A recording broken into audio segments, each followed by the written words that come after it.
भगवान जगन्नाथ। भगवान जगन्नाथ की कहानी। भगवान जगन्नाथ की कहानी बहुत ही रोचक है। जगन्नाथपुरी का रथ उत्सव विश्व प्रसिद्ध है, परंतु रथ उत्सव से कुछ दिन पहले ज्येष्ठ पूर्णिमा के दिन जगन्नाथ प्रभु को 108 घड़े जल से स्नान कराने की प्रथा है। 108 घड़े जल से स्नान करने के बाद जगन्नाथ भगवान बीमार पड़ जाते हैं। 15 दिन बीमार रहने के बाद जब ठीक होते हैं तब नैनासर उत्सव मनाया जाता है।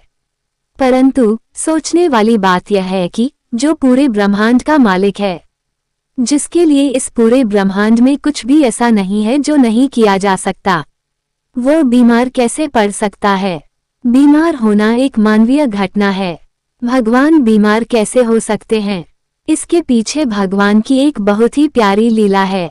माधव दास की प्रभु सेवा। जगन्नाथ भगवान जगन्नाथ की कहानी का एक बड़ा ही अनन्य भक्त हुआ करता था। उसका नाम था माधव दास।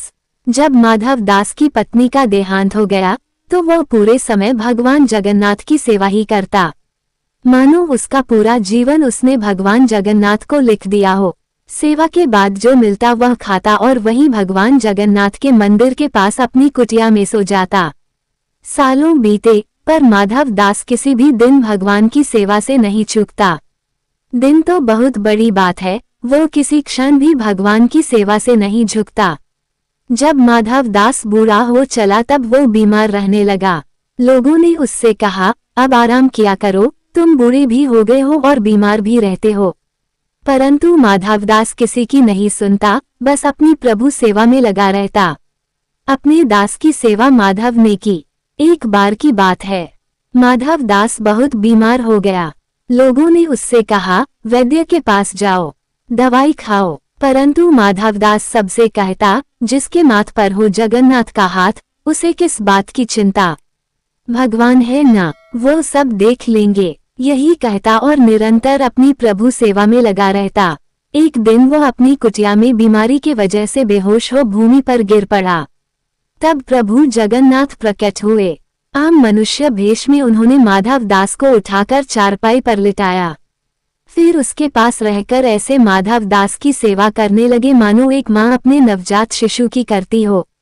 माथे पर पट्टी देकर उसका ज्वार कम करना, उसे काढ़ा पिलाना। माधव दास बहुत ही कमजोर हो गए थे।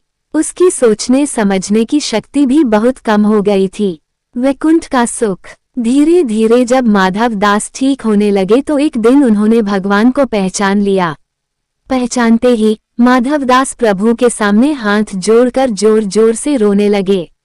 रोते हुए कहने लगे, प्रभु आप ये क्या कर रहे हैं?